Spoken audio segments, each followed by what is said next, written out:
Okay, so I want to review this match, and I'm going to go ahead and talk about why I'm doing this match. So I wanted to do this match because it's between Australia and Denmark, and Denmark's default composition is the Protect the McCree comp. That's clearly the composition that they favored coming into the World Cup here, and that, of course, is what I went over most recently.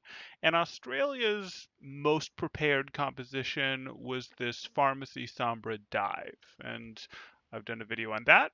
Australia's fallback composition, their more general answer composition, when for some reason they can't use Pharmacy Sombra Dive, is the Cyber Dive comp. So these guys, perfect for what we've already talked about on this channel, on this stream. So if anyone has questions, after having watched those, or even if you haven't watched those, feel free to ask them and we'll get into them.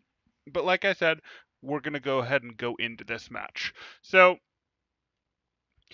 walking out of the spawn, and the match does start here. They were showing the little how-to video before this. But walking out of spawn, we see Denmark is going up to high ground, which is pretty good with the composition they have. They'll be able to camp their Protect the McCree comp up on high ground and have the good sightline control that they want there. On the flip side, we've got Australia coming out with their pharmacy composition, and I would expect Denmark, just looking at this, looking at how they're rolling out, I would expect Denmark to win this first fight pretty handily. There's really pretty much no situation in which CKM should do enough poke to win this fight because Shax is going to have 3 healers backing him up. He's going to have Diva blocking out a rocket or two if necessary, whereas he's going to get his his Discord boosted shots on the pharmacy combo up there. The rest of the pharmacy team can't really dive in to Denmark's cluster there because they've got 2 stuns available. If Trill and Huss and Punk try to dive in, they're going to get hit by Bash, Discord, Fan the Hammer, and they'll actually, since they have high ground here, be able to break line of sight on the pharmacy as they do that. So Denmark should win this pretty handily just based on the composition that they have and based on the fact that they moved up to high ground. But let's see what actually happens. The university, and it's going to be Denmark going to the high ground here, running the McCree composition. Shax. There's some pickoffs, holding back for now. Denmark looking ready for this far. Nice composition. Yeah, it's a good swap up here where, look, you do a little bit of homework Australia, you know that they love running Pharah, so going to the McCree makes sense. CKM, though, playing the matchup well, playing at this maximum range. So I don't really love what I'm seeing now. Denmark had their nice high ground control. They were going to win any sort of poke war that we looked at. But now, all of a sudden, they've decided to rotate back towards main.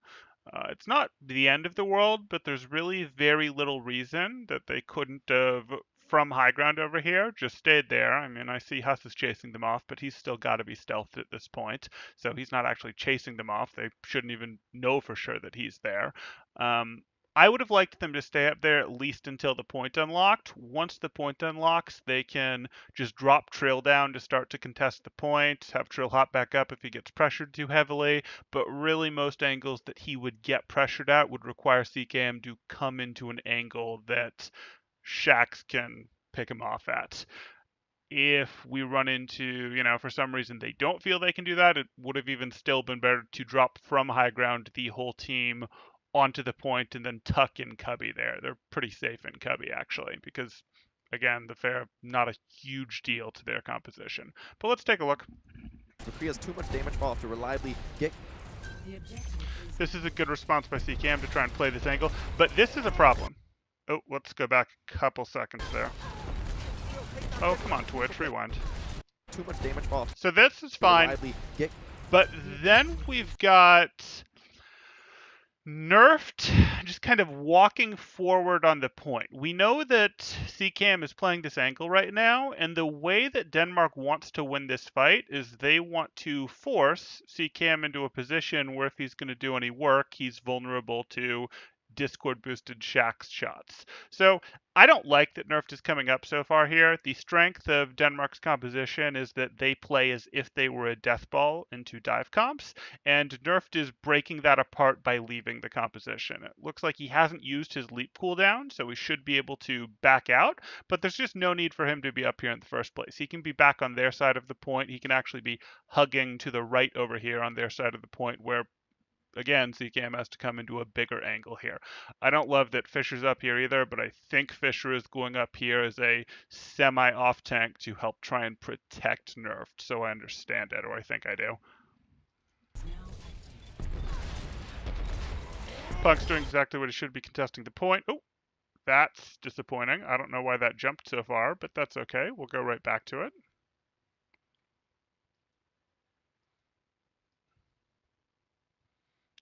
Okay, we'll do some for this far. Nice so off to reliably get. Okay, yep, here we are, same spot. I like that Punk's gonna dance on to contest. He could have danced on a touch earlier to contest, but that's fine. So, yeah, that's pretty much Fisher got dragged in too far. I believe that was by Nerfed, got dragged in too far.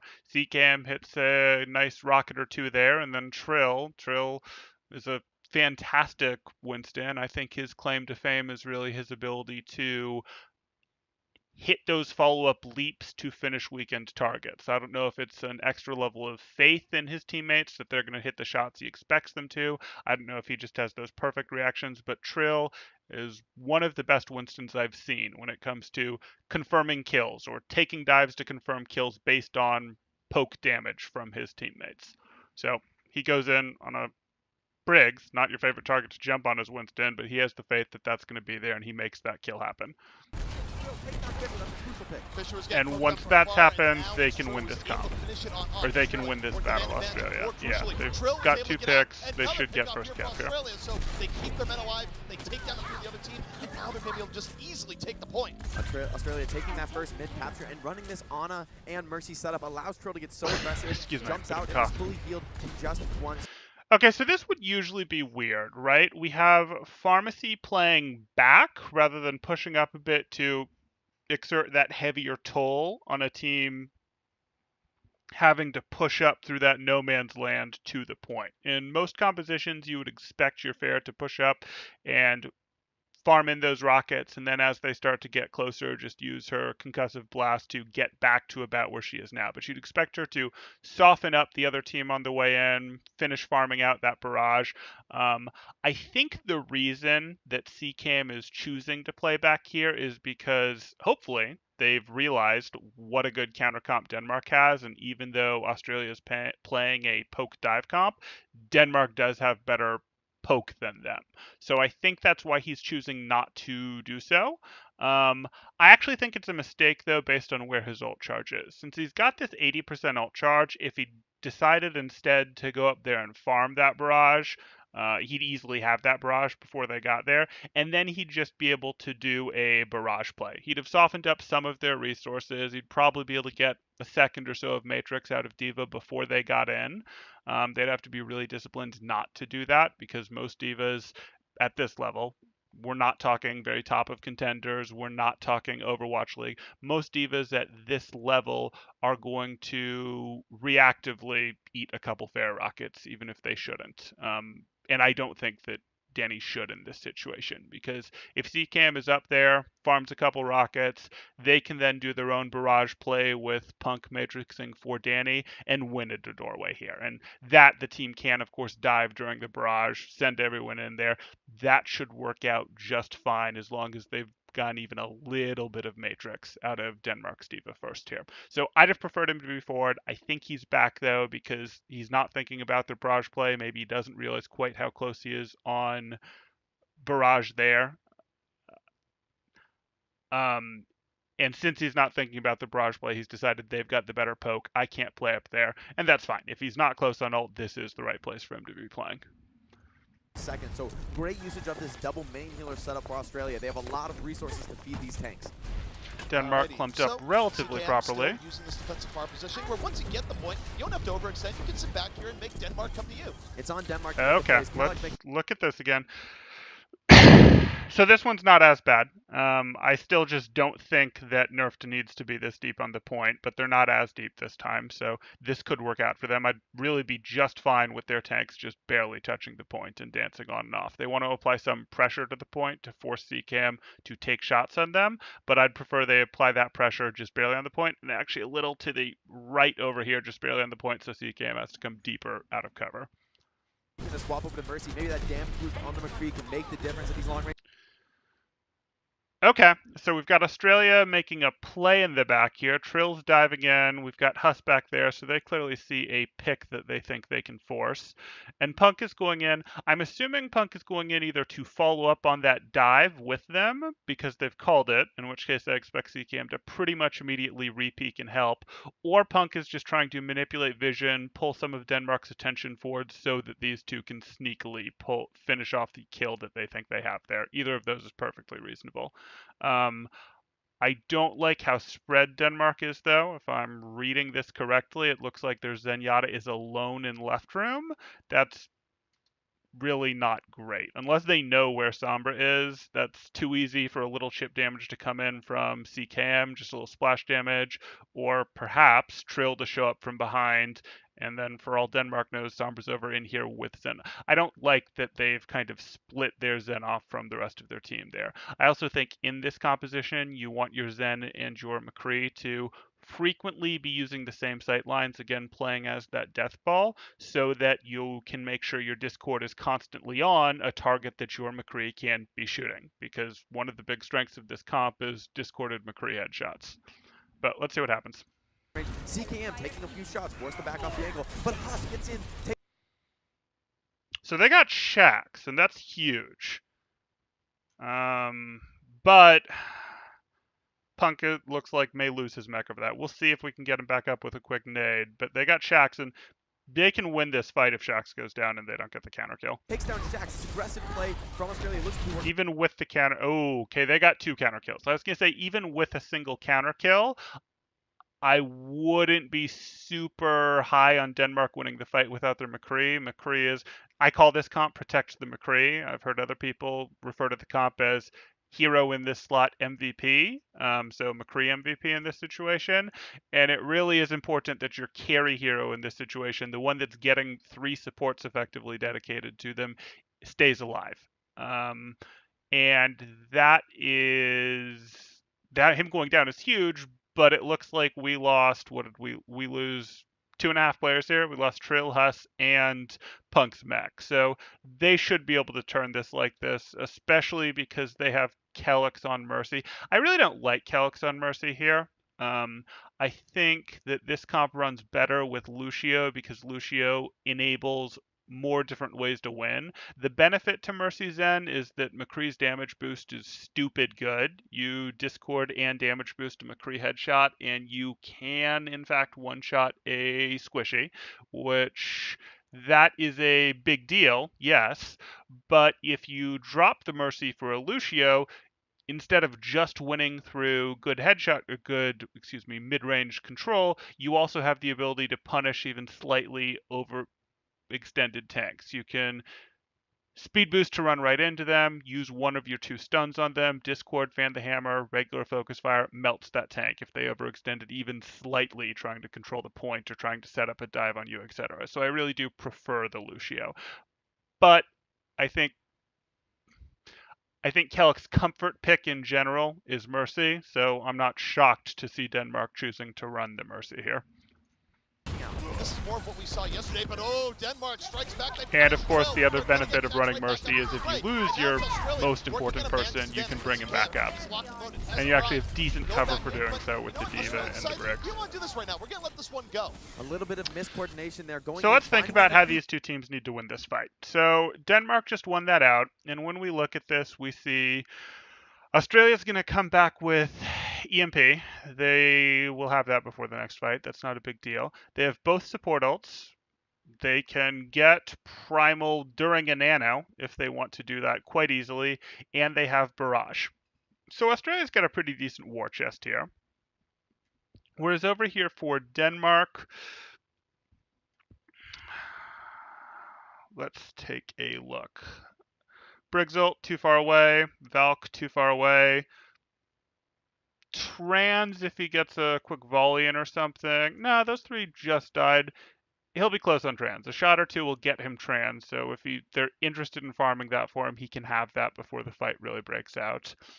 Then they have both tank ults and High Noon. High Noon's not a great ult. High Noon gains value against Pharmacy, of course, just like Self-Destruct gains value when playing into a Pharmacy team. Still not the strongest ult in the world.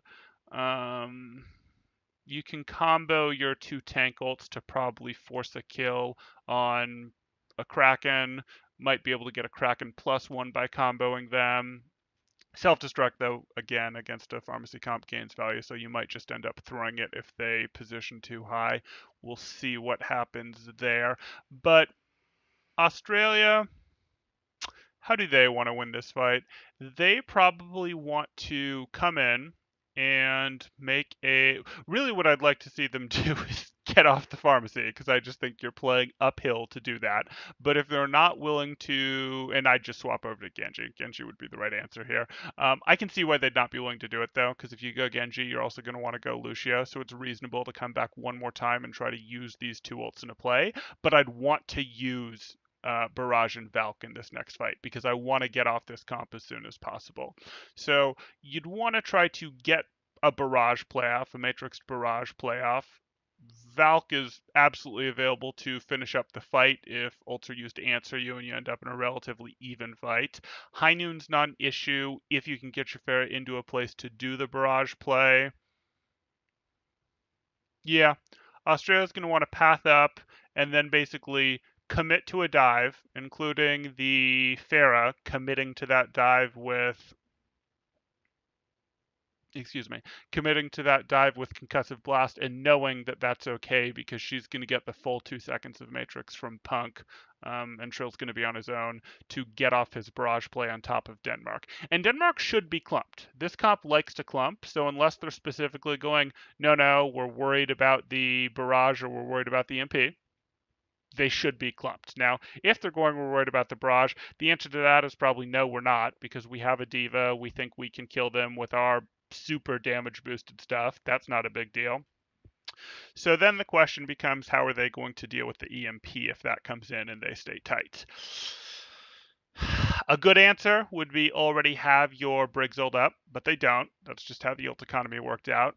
There's a very real possibility that Australia couldn't get enough done during their EMP if Fisher had armored everyone up. But they didn't, so they have to decide, how are we going to live through this?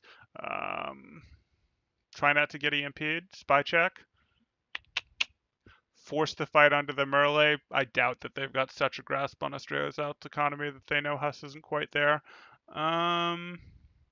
So their best bet is going to be send Ding up, get Ding a little bit of ult charge, and then immediately send Ding away, which would be easier if they had a Lucio again, because it's important to them that Ding can hop in with his Transcendence. Yeah, I mean Australia could still win it through, if things go perfectly for them, they could EMP, Ding jumps in with Transcendence, they still get off their barrage and they find kills. That could happen. I wouldn't be super worried about that in Denmark's case. Things need to go off without a hitch, and I really think that you're going to be able to make sure that you pressure out, again, the opposing Divas Matrix with your Shax so that you can kill, because you don't need your abilities as Shax to get your kill on that Pharah if any amount of Matrix is missing there. So I think their play probably is to get just a shot off or two with Ding, then hide Ding away from their group, and then that's fine. But Denmark does want to spread a little bit here. They don't want to just heavy cluster up like they would. They want to do a bit more of a frontline versus backline thing where their tanks play potentially a bit further forward than they normally would in this comp, and their Zen plays super far back. Like their McCree and their Briggs can be the second line effectively, and the Zen can be further back. That would make sense. And that would make it very hard for Australia to get the ult combo that they need to get to retake this, and Australia should be readable like a book because they need to use these ults because they need to get off of Pharah and Mercy here. So let's see what happens. But it's not quite enough to secure the round. Of course, the Resurrect from Mercy coming into play there, very, very important. So they're backing up onto point. Danny's dead, but so is Custa. You don't need to be backing up onto point yet. You can be pushed up. You know you have the better poke than them, specifically because of how these two comps work. You can be extracting your toll on them. In the situation, if you're going to back up, let's hope you said, okay, you're setting up multiple lines. I like this. You're spreading out enough that it's going to be hard to get EMP value. That's what I wanted you to do. You've got Fisher in your mid line here. She can armor pack forward or backwards. She can walk a few steps and then bash to help in the front line if necessary, or walk a few steps, then bash in the back line. This is good. I like what I'm seeing from Denmark here. Get in against the high noon. She knows how quickly she'll fall if she makes that long cross across the point. For the next fight here, Huss has been really aggressive going for supports in the back line. This time around, just going to have the EMP. So his main goal here, go in, get the EMP in the back. Why are you tight now? Why did you guys group up? Okay. So now Denmark has grouped up, and Huss, if he does this right, can get 1, 2, 3, 4, possibly 5, can easily get 3, can possibly get 4 or 5 people in his EMP. But that 3-man EMP is super easy. Shax isn't facing the right direction to flash him to stop it. You can get this EMP if you want it. That said, your team's not ready to dive yet, so hopefully you will let them bully their way, a third of the way up point without ability cooldowns first. Nerfed is forward, but see, now I don't like it because now Nerfed is forward alone. And if Nerfed was forward with a friend, with either his Briggs or his D.Va, and leaving the other one kind of as a midline, that makes sense to me. You're spreading out, reducing the number of people that are going to get EMP'd. Your D.Va does have to. Your D.Va would very much like to not get EMP'd if your supports get EMP'd, but be close enough to booster in and matrix the barrage play that's likely to come in. So D.Va that mid line can be okay. D.Va in the front line, but a little back in the front line could also be okay. Not as far up as Nerfed is, but a little further back. You basically need to keep your supports and your D.Va separated so that they can't get hit by the same EMP, but not have your D.Va so far away that she can't get back to him, and not have your Zen so far away that if they choose to EMP your D.Va plus more, because D.Va's not enough, that Ding can get there with his trans before the team can do significant work and before you can get kills with anything but barrage. But this positioning doesn't quite make sense. I would like someone a bit I'd like Nerf to be like another step back, because then there's still no danger of your team getting 2 EMP'd. I'd like Nerf like 1 step back and D.Va like another step forward, and probably Briggs another step forward too. But that's fine. That's a micro thing. Hopefully Huss is going to hold this. Rest of his team is going to push up to about where Nerfed is, and then from there they can stage a proper dive. The rest of Australia getting ready. Well, we've got multiple people EMP'd, but is the dive going to be able to come through? Like, I'm not sure your team... Ooh, and you lost C-Cam. So you lost C-Cam, which is just unlucky. That's not Huss's fault for the EMP. But it is Huss's fault that I don't think his team is close enough to dive. So we've nanoed Trill, and Trill dove in, but Trill kind of got caught a little behind the mid line. He didn't get all the way to the back line. Yeah, he didn't have enough range because we forced the engage too early. That's probably a communication error. He won't be able to cancel that. Yep. Still working out fine for Australia. Trans protects Kellex on the res. Fisher's back up. Okay, you salvaged that primal a little bit with the Zenyatta knockoff. Really nice space being made for the Resurrect here, but Shax picks up. You got High Noon with a little Matrix protection. You get the kill on Sombra there. Sombra doesn't super matter at this point. It's a body, but she's already blown her EMP. Denmark not out of it yet. Going back to the point. They're going to burn the rally. Coming right back over and in. Yeah, Denmark holds this with a rally. Jake, that was crazy back and forth. The armor stack building up here so important. Denmark even holds it without rally, truth be told. Their comp broke down properly in terms of which people they had alive. Because C-Cam and Huss were both dead, so C-Cam and Huss were both dead. Denmark's running a 3 support comp. Doesn't matter that they didn't have one there. They have enough sustain to win that fight easily if Australia doesn't have either of their DPS. Instantly healing Ding. Now this I don't like. So they used the 2 ults that they needed to use. They didn't get the point, which sucks, but it was potentially reasonable to stay on your comp to use those 2 ults. But they're still on their pharmacy comp into this Protect the McCree comp that just hard counters you. So CKM and Custa need to swap. Like you're Denmark is going to have to make mistakes like the mistake they made on first fight where they took where they took a questionable rotation and then had nerfed overextend.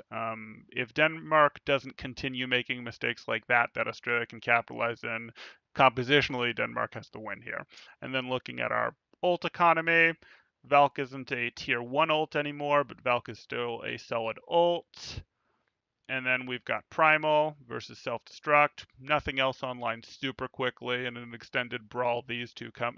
Probably not Custis actually because he's working with Avera. So a Kraken's ult comes up in an extended fight. Not enough to fuel Trill to his ult though. Whereas over here we've just got Valk and Primal. But Valk makes this team scary too, plus they're pre-armored from that on everyone but Ding, which sucks because Ding is the most important person to get it on, but they are all pre-armored other than Ding, and Denmark wins this fight easily. When the EMP comes out, Huss is not able to finish the frag, and Denmark stabilizes on point. More capture picking up here. Denmark holding firm right now and nerfed. Gonna be having the primal. Australia did spread out to the left, so they've got a bit of a concave going for a dive, but this comp is undiveable unless nerfed isolates himself and gets hacked, which could happen, or unless they burn one or both of their stuns and then they open themselves up to getting div. So let's see what happens. Australia's gonna have a really tough time winning this without ult. They don't have fields to win it.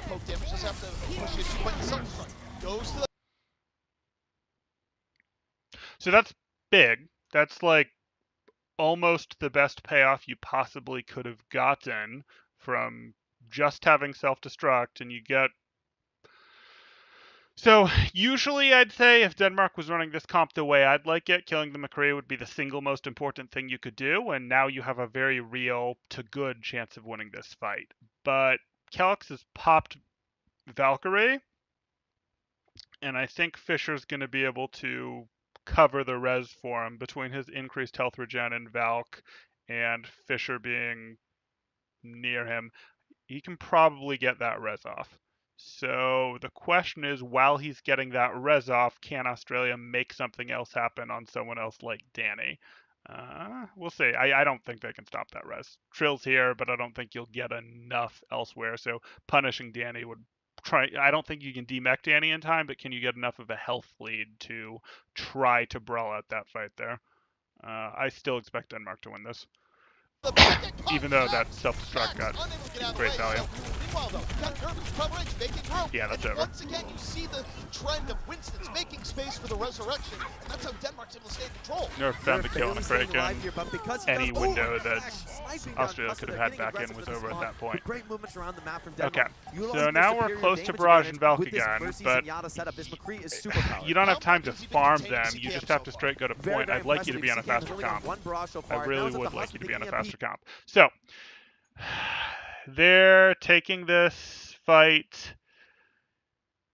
I guess they didn't have time to swap because they didn't really all die there. They just lost to Kraken and that caused the semi-reset. Okay, so this is a rushed fight from Australia. They don't have time for complicated planning, but what they do have is an EMP and a couple ults coming online if they don't immediately get shut out. So if this fight starts okay, they've got some good tools, whereas Denmark has nothing and doesn't get the greatest ults if the fight goes on a little bit here. So I'd still favor Denmark here. I don't love their positioning. Denmark, whatever. They've spread out a little bit for the EMP, but it is still possible to catch both supports. I believe that's where their Zenyatta is. It's still possible to catch both supports with an EMP. If he doesn't have follow-up, it doesn't matter because he won't be able to force a kill on the pocketed Zen.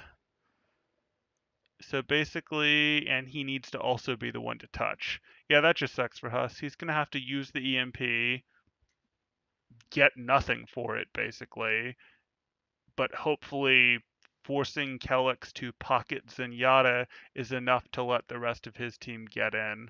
If he gets 3 here, yeah, Denmark should win this. They're spread out enough. I don't like this comp being spread out in general, but especially when they're armored with rally like this, EMP is not that threatening to you, other than your Zen, who doesn't have any.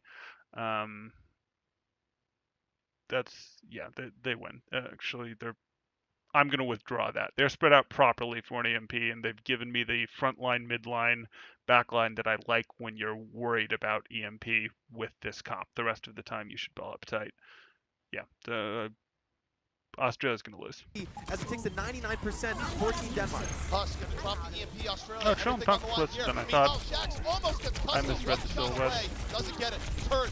Looks to Huss. Needs one more. Can't land the headshot. Denmark. A little bit pushback. Still pretty healthy. They kill that one. A dead eye. Yep. Shax strikes. Gets 2. And that's gonna give this right over to Denmark. The university is theirs. It's all Shaq. So I want to go back through that. Let's take a quick look. So we get the EMP that we expected. Trillium Punk were closer than I thought, but looks like we're still not immediately confirming a Zen kill there, which is what you needed. Because otherwise Denmark with their armor just isn't going to...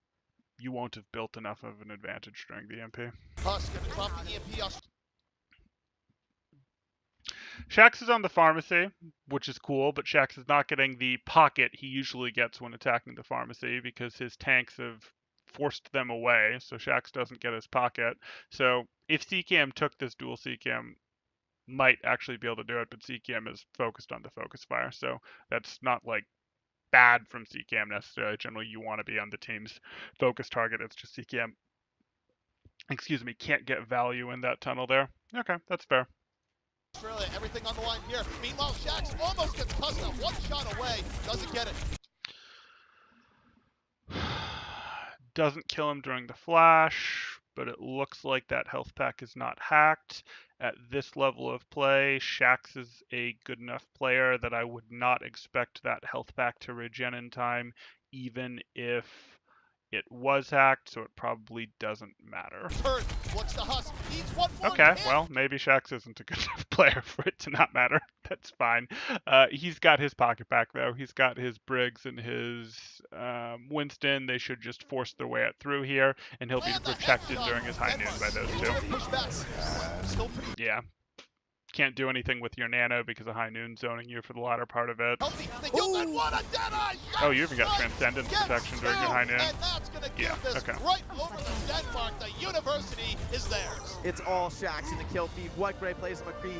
Nice 180 flashbang on that Soundbar, almost falling to her, but saved by his team, able to regroup, reset that round. And let's Great skip ahead gameplay here there. I love the because switch to Mercy we on don't need McCree. to see the Didn't between punish match stuff.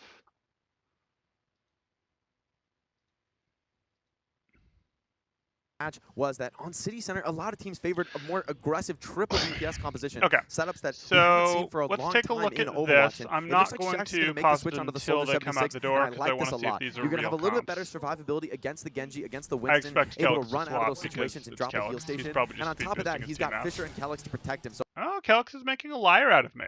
Okay, so now we have Australia on the composition that I'd have liked them to swap to after the second fight on, well, excuse me, that I would have liked them to swap to as soon as they did not have their barrage Valk play. I believe that was actually after the third fight. It was the second fight that they didn't have control for. Whatever. There was the first fight, which they won. Then they lost a fight, and then they tried to retake with ults, and that didn't work out. And after that, they should have swapped. Doesn't matter. Now they're on the comp I wanted them to be on, so this is solid. Yes, I know. I've seen it. Spoilers. CCAM's blades are bad. That doesn't mean this is the wrong composition. That just means CCAM's blades are bad, and sometimes you're going to lose matches for that because you expect to get blade value when you're running a Genji. That's just a thing. Over here in Denmark, they've made an adaptation. Instead of the McCree, they have the Soldier, and they've put Kelix back on the Lucio instead of the Mercy. I like the Lucio more. I believe Kelix is more comfortable on Mercy based on what I've seen. But this is weird to me because the reason you bring Lucio, obviously it's nice to be able to reposition, it's nice to be able to move the general stuff that Lucio does, but you're specifically looking to be able to use that combo play to punish. And you have one less stun when you're running the soldier, so you aren't going to be able to run that combo for punish as effectively.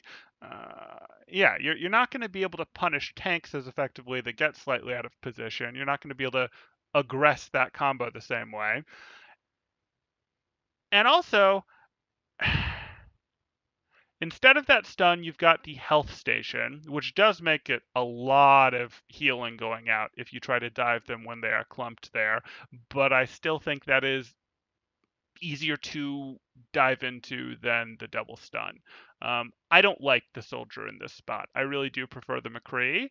But honestly, if you're going to run the soldier, I would swap Kelix back to Mercy. Like, if you are set on the soldier, that's what you want for the longer sight lines that you're dealing with on this point, which, okay, that's fair. I'd want to go back to the Mercy because I want the extra damage boost since Mercy's burst is a little worse, and since we don't have the stun to make the combo play sight line control. I mean, you do have one stun still, but that's mostly not going to be your thing. You're buying back some of your burst with that Mercy, and you can't make the combo play anyways. Yeah, I'd prefer McCree here would be optimal. If you're set on the soldier, run Mercy instead.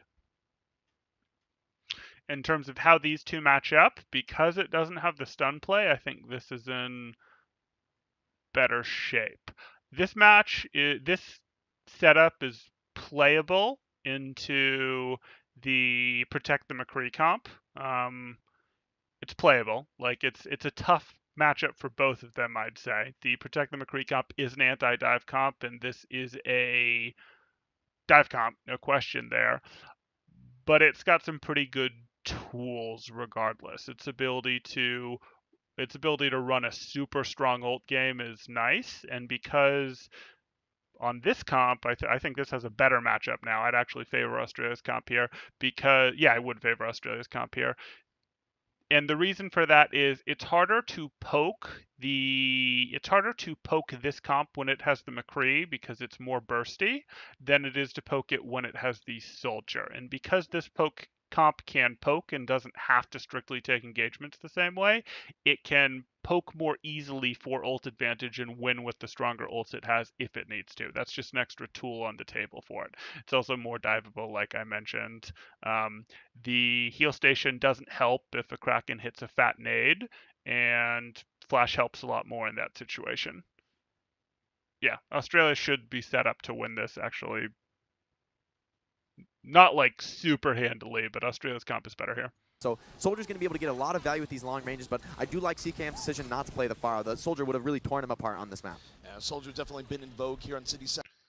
So I don't think Shax's team can keep up with him here, but that's okay. They're rotating through left, and he can get out if he needs to. They're respecting that Australia probably went high ground. Again, we see Denmark pretty aggressively looping around. He was a little slower than I thought. And now he's just going to do some poke. And how are you trying to win? Are you just trying to hope that Shax goes off on Soldier with your Discord? Yeah, that's what you're trying to do. And you're still hoping you won't be dove, even though your team's not as strong against that. Visor, little better of an ult than High Noon. Okay. Speed to get into enemy territory. Of course, Australia, they've been favoring the high ground. They've been going for it consistently in round after round here so far. Denmark getting surprisingly aggressive. I think now they see the composition. So now they're holding left rim from their perspective against high ground, which is fine. They were worried about the pharmacy comp coming out again. I'm sure Australia wisely elected not to run it. So this would have been a good place to position, wouldn't have given Fair good sightlines. It was a good rollout from them. But instead, we have Australia. Australia can't do a ton with the high ground control that they have. They get to sit a Kraken up there, which is nice. They get to stage their tanks from high ground, which that helps. You know, they can drop from center tower there for free, and they can use center tower to break line of sight, so that doesn't hurt. They get Huss behind. Okay, so that's what we're looking at. Let's see how this goes out, but my expectation is that Australia wants to either see if they can force a meaningful cooldown or two and then dive. So like healing station and then dive after it wears off, or if for some reason Fisher bashes, which he shouldn't, so that really shouldn't be a thing. Or if they can get amp off cooldown.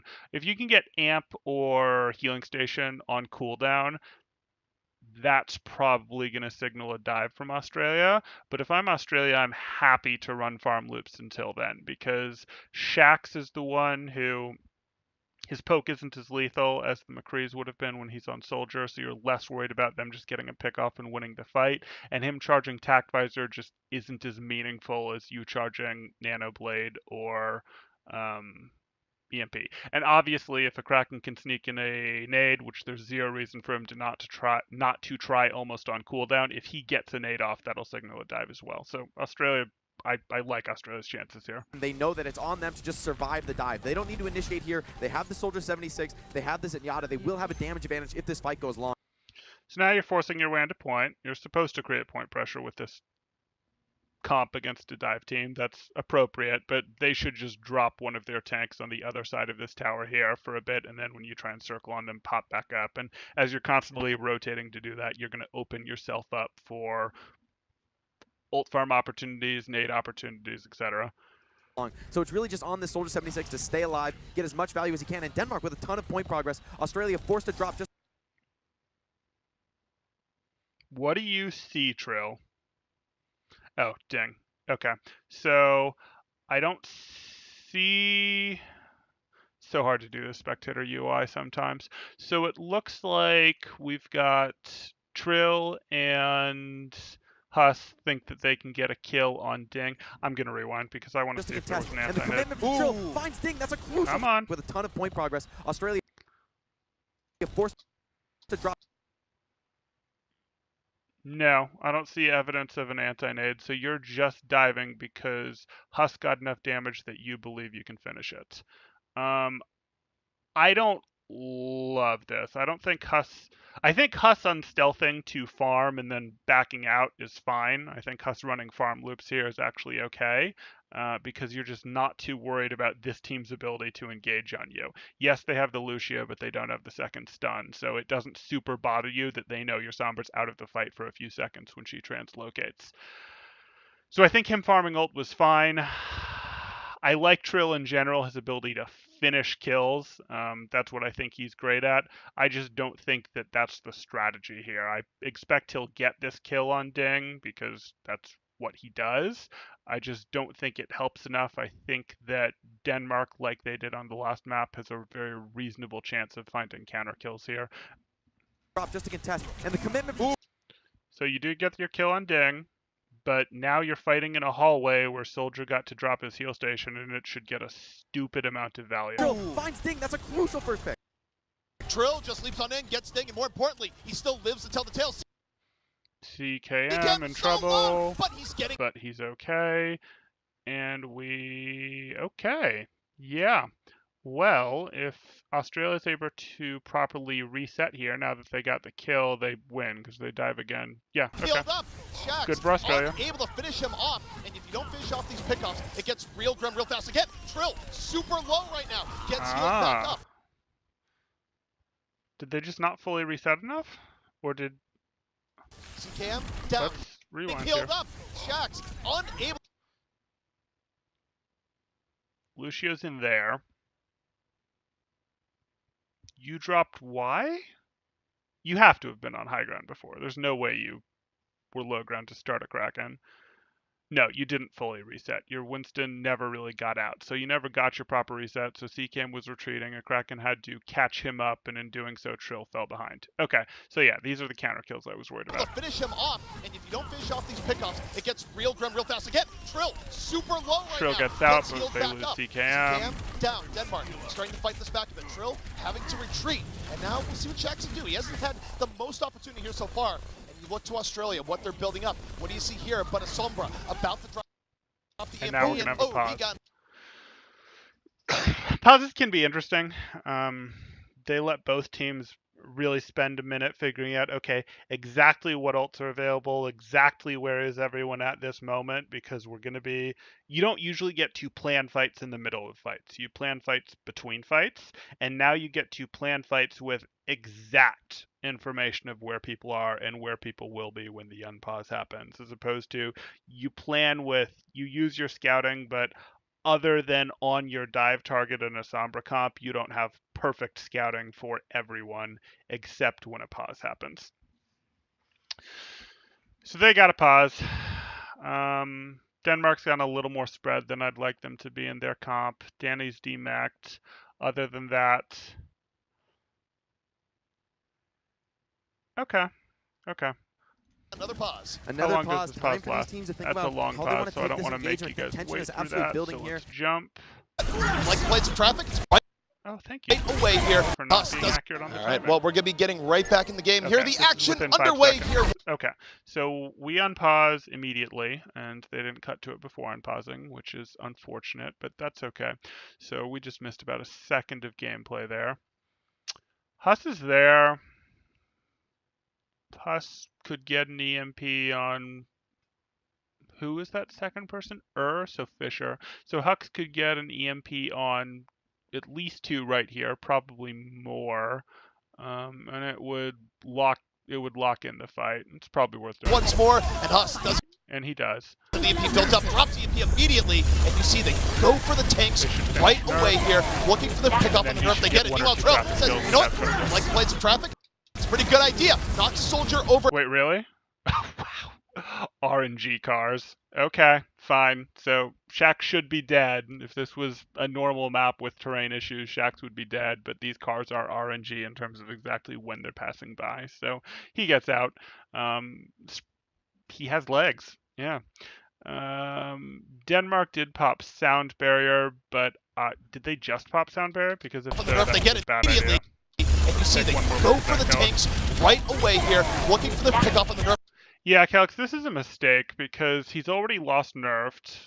Australia's got their full team here, and he shouldn't expect Shax to live here. So this is just a bad sound bearer.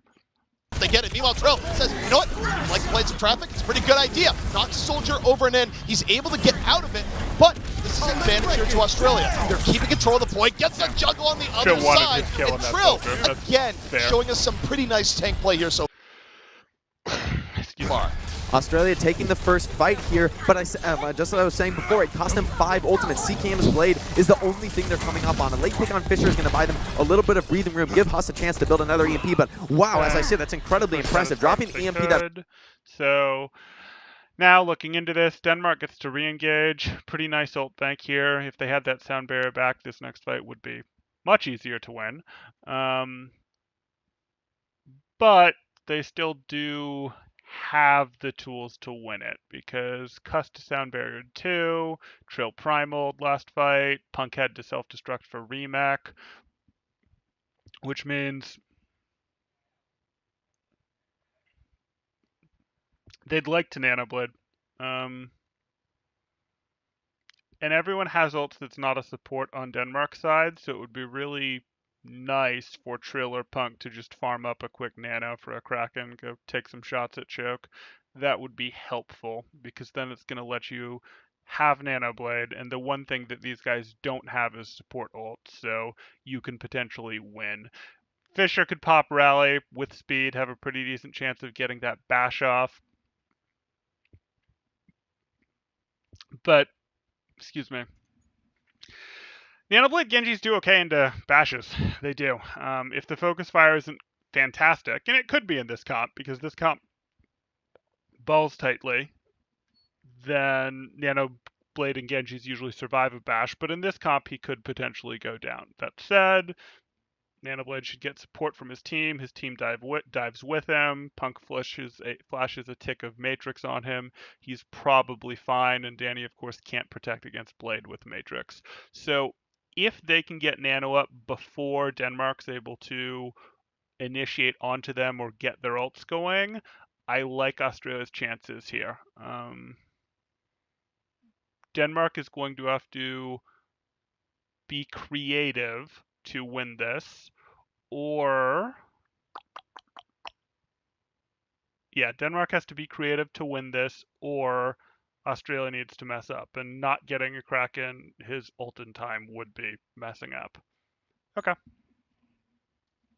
They obviously can try to answer Blade with Visor, but that's not, again, really going to work. You should be able to protect it long enough with Punk to get the value that you need.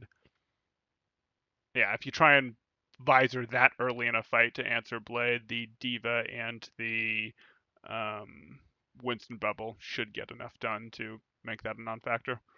That fight, but Huss is somehow back to 75%. He's been so impressive on the Sombra thus far in the stage. Where is Huss, actually? Elevator? Why are you on elevator, Huss? You don't need to be with your team. You're Sombra. You should have, like, circled up through here, usually you'd have gone through here to check on them and seen, oh, hey, they're coming this way instead. Just let me dart in hallway and then scout for your team better. I don't like that you're over there. Are you going to do some Sombra 76ing from up here? Like, you should have been over there, and as that dive was coming in, as that Nano Blade was coming in, which, by the way, our tanks did not farm up Nano, as that was coming in, you should have been ready to hack probably Fisher, probably Fisher. You should have been looking for a hack on Fisher. It's acceptable to get a hack on... It's acceptable to get a hack on any of them, actually. Hacking away Nerfed takes away Primal. Primal has a chance of messing up your Nano Blade. Hack on Kelix, obviously that's going to take away speed and take away Boop. That's got value. You don't know that Covalescence isn't up, and a hack on that makes the kill on Ding easier. Yeah, any of these hacks would be acceptable, so that's fine. The optimal hack would be Fisher here. So you need to be over there, Huss, and you guys don't have Nano, so now Denmark has a real way back into this. That's shades of old Sombra back there, back when health packs would give you EMP and 2 or 3 cycles, so to speak. But yeah, I mean, Huss, he's gonna have it up quickly. Denmark's probably not expecting it. Denmark, they're coming in here. Everything is gonna be on the table. They're gonna open up with the rally. But Australia, they're ready. They're holding back. CCKM with the Blade, just biding his time and opportunity here. And Denmark. And now we've got our Nano Blade. So they've got armor up, so usually I'd like at least 2 kills from a Nano Blade. Usually I'd like at least 2 kills from any Blade. There's times when you're blading to bait support ults, etc. There's times when it's okay to blade for less kills, obviously. But I'd say our expected result on a Blade is 2 kills. Here we've got a Nano Blade, and he's playing into armor, though, so that lowers your expected results, but it is a Nano Blade.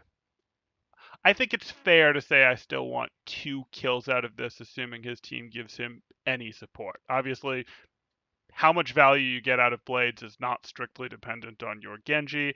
It also depends on how much help your team gives you. And that's not just Mercy damage boost or Nano, because those are the obvious ones. That's things like your team is diving with you. Your Diva is matrixing you for half a tick to protect you from the threat that's coming your way, be it a flash, be it something else. That's your team diving you so your Winston gets that bubble down and is helping get that damage on those targets to get you those quicker resets. So don't just, we could, as we watch this, discover that CKM's blades aren't terrible and his team just isn't helping him out. Let's figure out if that's the case.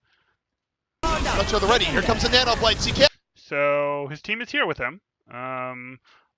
He didn't get a ton of great value off of that first swing, but he's still got 5 seconds of Nano Blade. Going in. Right now, well, he gets stunned, and now his stun is over, and he's still at 199 health.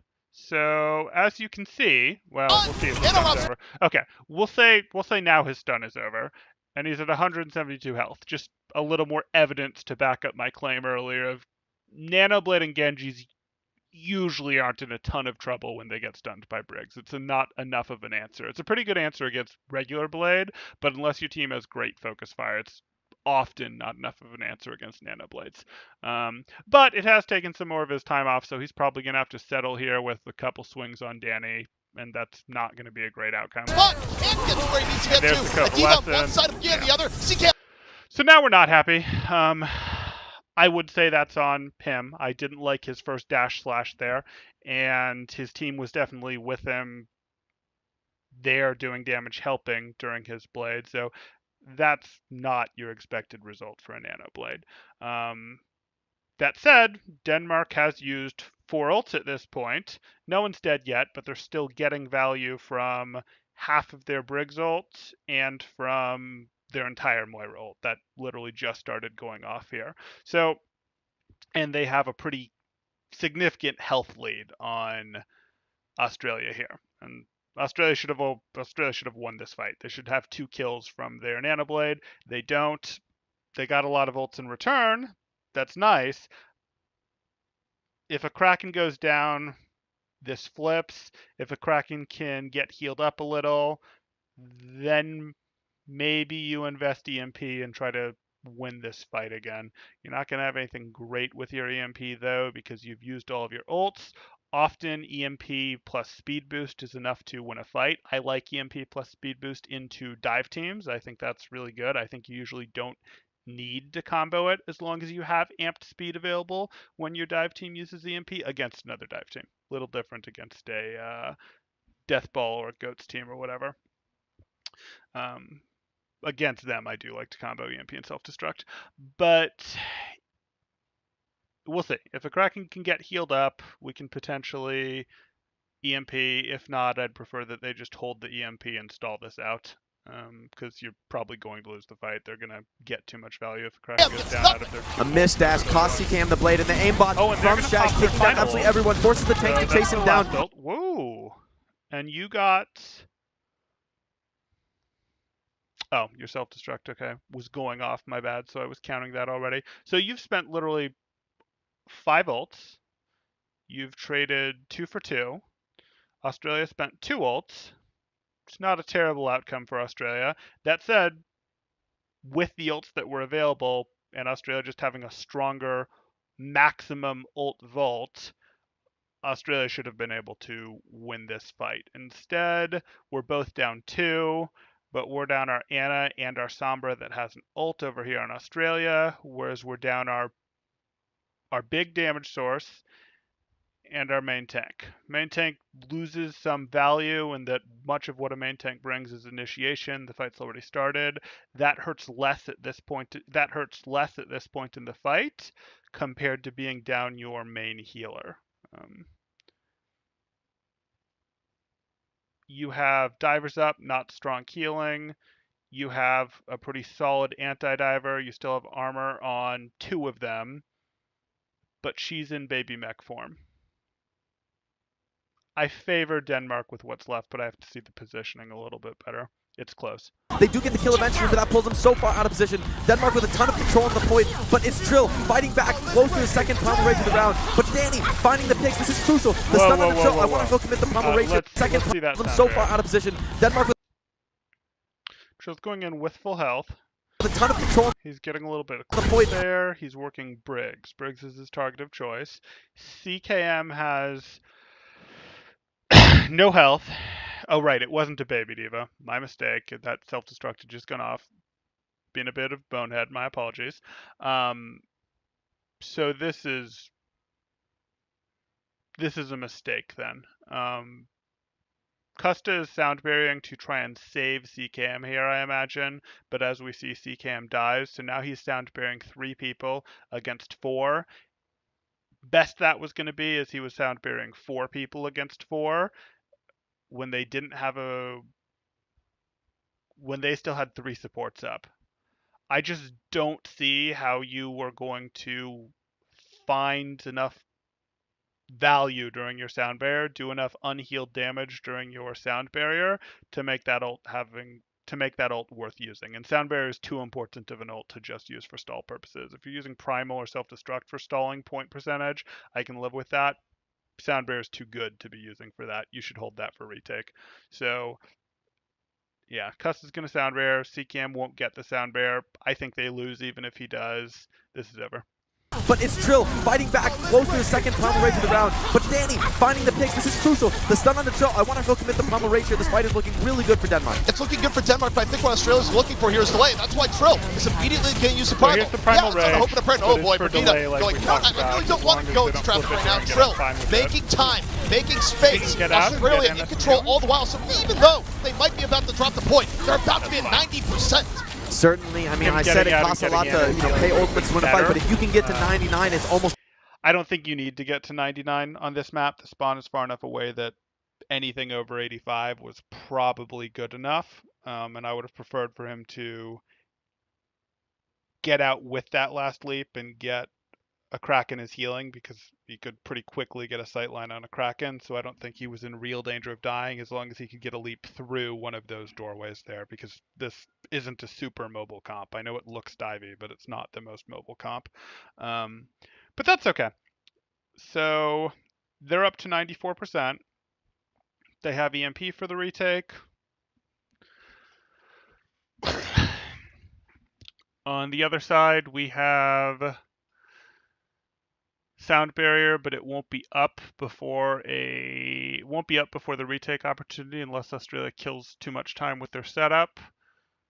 Self-destruct could be up, probably won't. So if Australia takes this fight fast, they take it with one tier 1 ult. They're up one tier 1 ult to no ults. You then can't pop heal station if you get caught by the MP. You can't pop bash. These guys are armored, so I guess it's not truly up a full ult. But I like Australia's chances if they take this fight before sound barrier is available. If ult tracking isn't perfect, and it's perfectly reasonable for it not to be, it's 85, you might think you could be wrong by 10%, think it's 95, and then you're not willing to do it because by the time you get back, he does it, or he has it. So if you're not willing to do that, you have 99% to play with.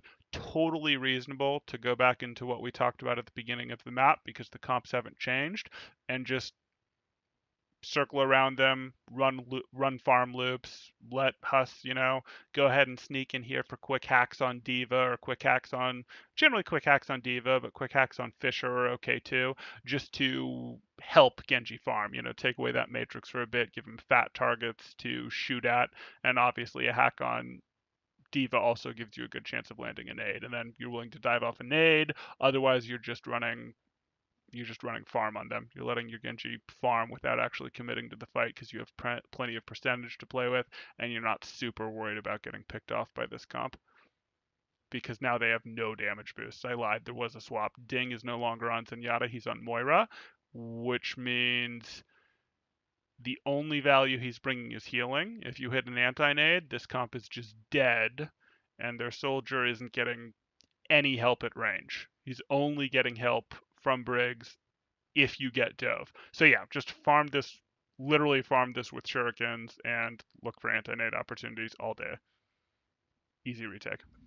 Always worth it. You just need to win one more fight. So Denmark, absolutely no mistakes left in the tank. They need to play perfectly from here on out. And with very little to work with, I expect Kelix should be up here spamming. I believe I saw which Lucio's to get really aggressive into the spawn. Leverage the Soldier 76. Okay, Kelix took a little damage, which means he can heal himself, and then he's long damage range, little bit of fall off, get in their faces. You need to win a fight quick, because if Huss is allowed to set up and get the EMP that he wants, Australia is just going to... So Fisher's hoping that he can catch a bash on the corner and cancel the next team fight, and that would help them a lot because they need some ults back badly, and they probably know that they are caught on a bad comp. Ding, I have to assume that Moira swap earlier was for speed back to the point because they were worried that they were just going to lose it because Australia's at 94 there. So yeah, they would really be helpful for them to cancel this next team fight with a pick. going to quickly retake and take the round. They're not doing that though. They're going to go. That. Huh. Okay. So you're like trying to do your speed boost combo, but with only the Briggs stun available. Maybe you know For the something second I Huss for a don't. perfect EMP. Meanwhile, where is Huss right now? No, you're just chasing them off. Okay. That's fine too. You chased them off. Hopefully you got them to use movement abilities. I believe I saw Trill leap there, so they can't dive for 4 seconds. That buys you a little time to get up your sound barrier and your self-destruct. I can't object to that. Oh, the EMP! Oh, Huss. Ooh, not a good map for Australian DPS. So on this control point so far, we have had a Nanoblade get 0 kills, and we've had an EMP get canceled by a stun. Ooh, okay. Yikes. So before, when I said the strategy was to farm up your blade, now your strategy is definitely to run farm loops because Huss can get value from those farm loops too. Yeah, so Australia definitely needs to run farm loops. It doesn't happen. What a great flashbang, or not flashbang, but what a great Makita stun coming in the moment, and Denmark able to stay on it. Absolutely crucial play from Fisher. Now, But they see you, so you're not going to be able to do Alex it. with a beat, not scared to drop it, no EMP to worry about it. But Denmark, such a great play here. They're not committing to the fight, they're just faking out Australia, and Australia knows how dangerous this aggression could be. They're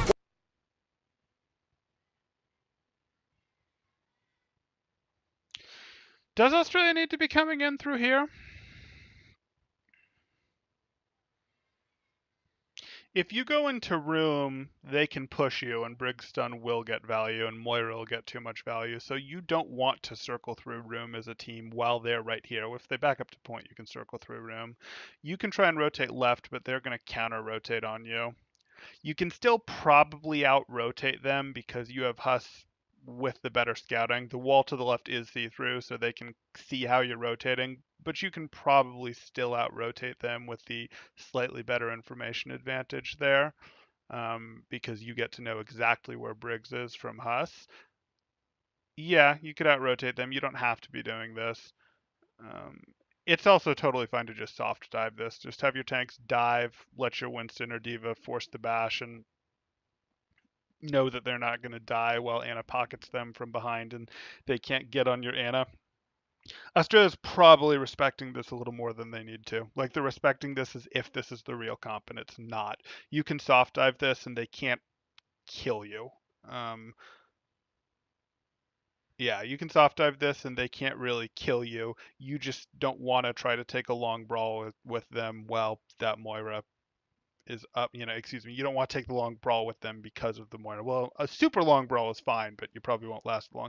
You don't want to take a medium length brawl with them. That would be better. forced to retreat to the spawn over and over again, and as time ticks by, the capture point is just ticking up over and over again. CKM though coming up. Why are you there, Trill? And what's the Kraken in danger do?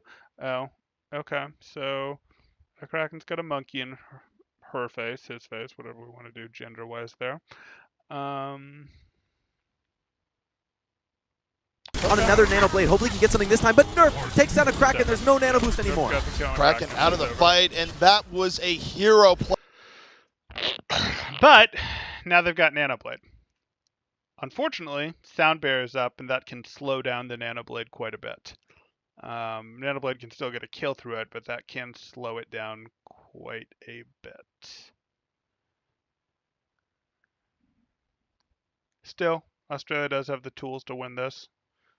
Play coming out from Fisher to deny Because the EMP Denmark like still that hasn't to fixed the stop comp. They're Australia's still on win that condition. Moira And now, break. okay, a little bit of backhand coming in from Huss. He always No does this. range. Yeah, he always does this, Sure. but it's really not going to find anything here. Denmark's Fine, sitting on the he's point, doing so that to pull Huss them just away, making a little but bit of a he distraction, did it a pulling little Denmark too back. early, Denmark's so that aggressive his posture has been team working could really use well it for them to here. We'll see if they can stay continue to do it. Of course, the proper Nano Blade incoming. It's on Kellex to have a perfect beat drop timing to save his team. And here comes the Nano Blade, but the beat exactly on point. So there's our... Really? I say there's our Nanoblade. I blink and CKM is dead during a Nanoblade. Let's take a For look. CKM, a perfect posture has been working really well for them here. So I think Huss pulled them back too early. His team wasn't ready to rotate in to stage a dive. That's a We'll see if they communication can continue issue. to do it. Of course, the Nano Blade incoming. Shax It's on Kellic to pressure, that's fine. have a perfect beat drop timing to save his team. Well, so here we are. We're answering. If we're answering Nanoblade with Sound Barrier to slow it down and Visor, I can see how it fails. And here comes the Nano Blade, but the beat exactly on point for CKM. Still sucks though. That's 2 Nanoblades in the single control point that haven't gotten any value, plus an EMP that haven't gotten any value. That hurts.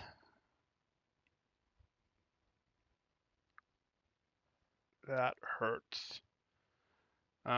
You have a better dive. You'll notice he didn't really have a dive with him. He nanobladed effectively up here and then dropped to here. His tanks were still kind of back here fighting for the choke. You probably get more done if you had pulled the team back properly, and then as they started to push back in, your tanks were already up here or your team was already rotating left or right. So I actually think Australia, even with both of those ults going, could have gotten better support for their blade and could have won that fight if they had pulled them back with better timing. Oh, and they shut down CKM. A great rotation coming in from Denmark. They don't let the Nano Blade get its job done. And now for Australia, take a look. They had so much room to work with. They lose a Kraken. They're down to a final fight. And you just see Nerf going in deeper.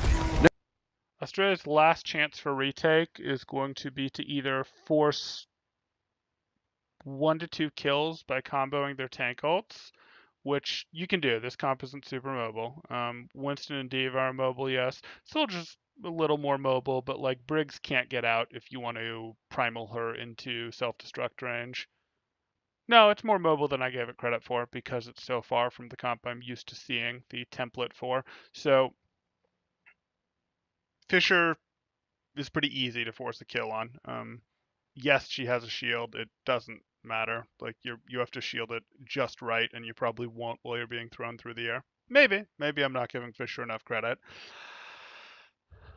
But you can probably force 1+ kills with that combo, or you can get your EMP up in time. That's a reach, but it's doable. So those would be their ways back in. Denmark will have armor, which could be a pretty good answer to that EMP there. So yes, I would expect Denmark to hold on to this. Nerf understands the situation. Last minute staggers here mean that Australia is going to be forced to recontest with less than their full 6 players. This could allow Denmark, even though they're Trill's late, Huss does not have more EMP yet. a little bit low on ultimates, to just crush players one by one as they re-enter the point. It's going to be on Huss or CKM to probably touch this with the Winston so far into spawn. They had to burn speed boost to get Trill close, not even to get Trill there. So Huss is forcing the contest over here, which means he's not stealthed. And he can't, I don't know where his translocator is because I don't think our spectator gives us that. So he can't translocate off point until one of his teammates get there.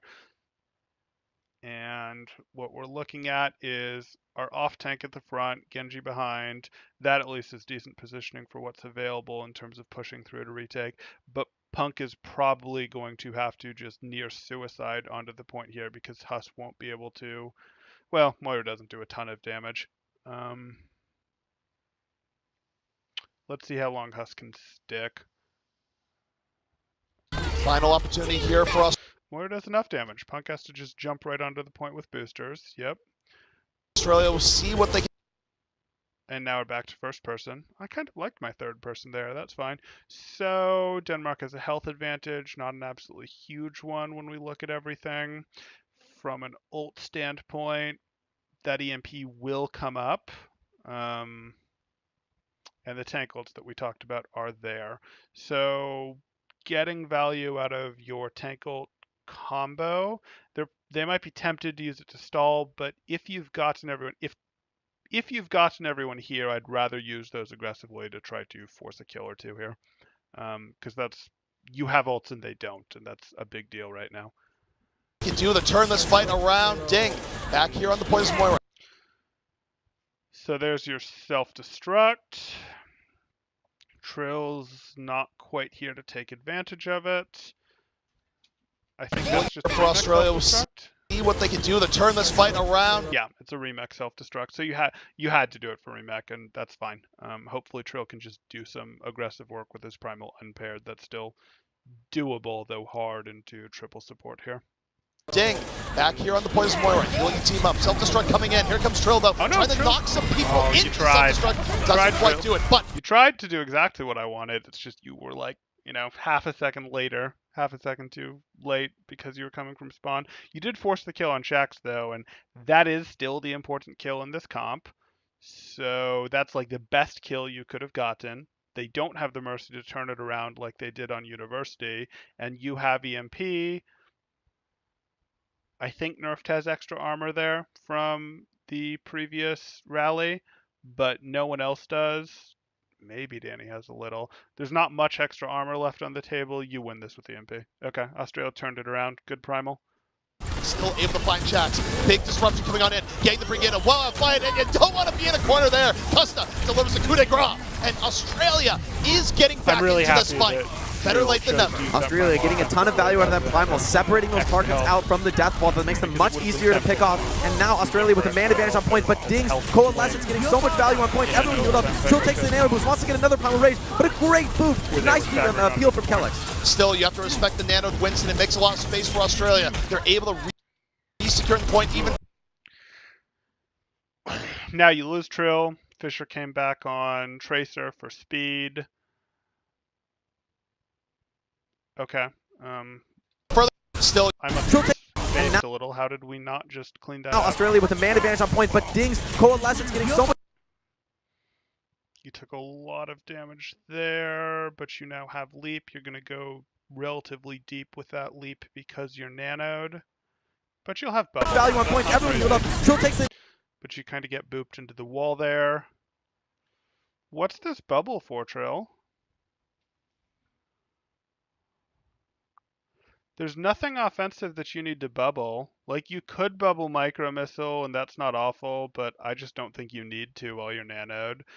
You're not blocking out some sort of ult. The only ult that could be going on right now, yeah, Moira's is piercing, so doesn't care about it.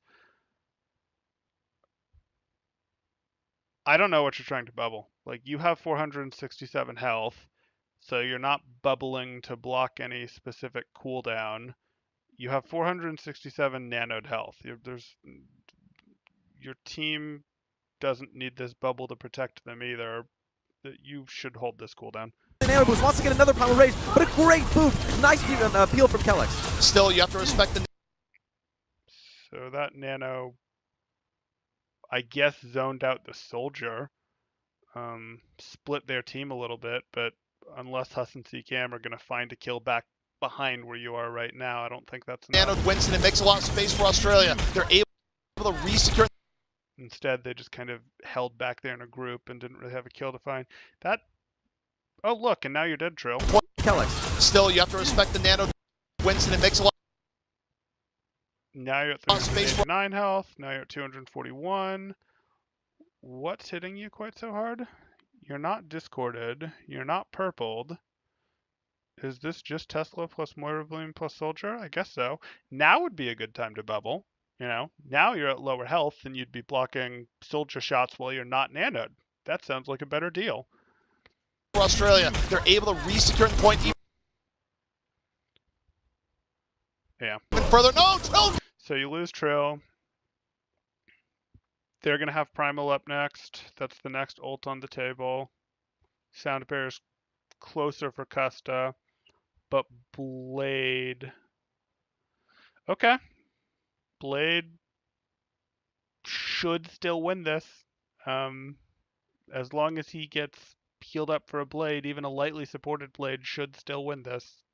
Because you'll pop it immediately and Kelix won't have an answer. Goes down! Trill wasn't able to get heals in time, and he's been so big for getting space, but look at CKM. He's built up a blade midway through. He's wounded! Is he gonna have the opportunity? Does get healed back up. You get healed, you pull blade. Is he gonna use it? Skirp is taking a nap. The blade coming out from CKM. Looking for anyone on Denmark here. Yikes. It is a Tracer should not have gone away there, but that's okay.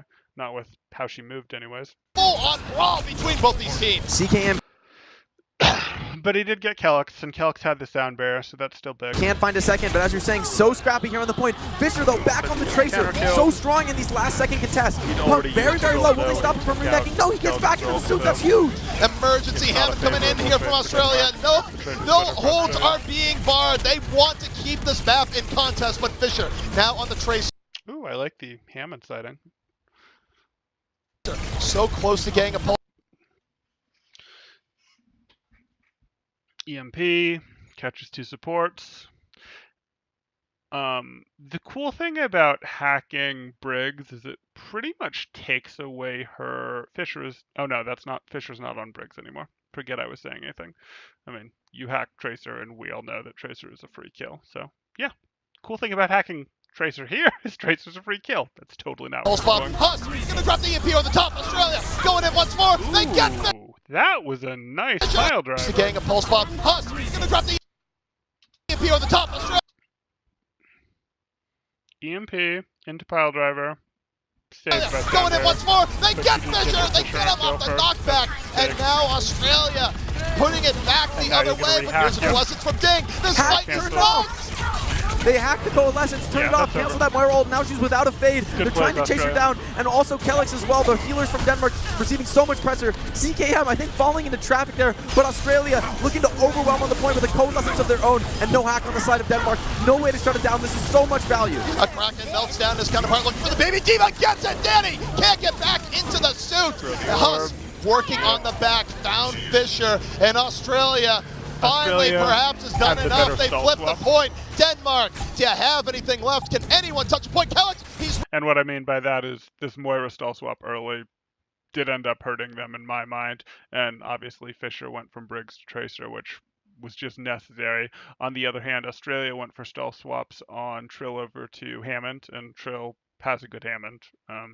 I think the Trill might have the best Hammond we've seen in professional play. I think Fate's the only one who's brought out a comparable Hammond at this point in time when it comes to main tank players.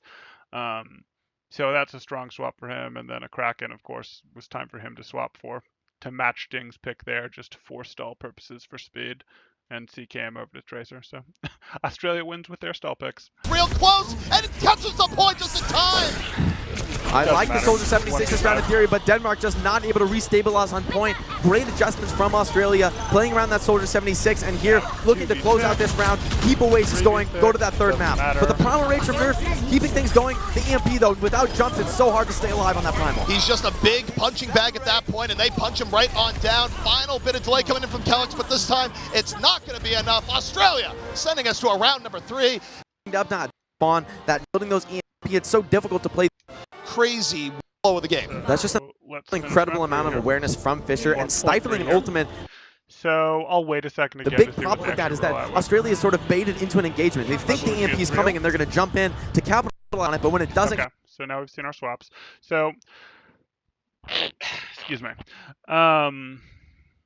Denmark is rolling out with their version of the Protect the McCree comp. They've moved Kelix over to Mercy. I've talked about why I think they do that. Comfort pick, etc. Though it does also give Shaxx even higher burst potential, which is pretty cool.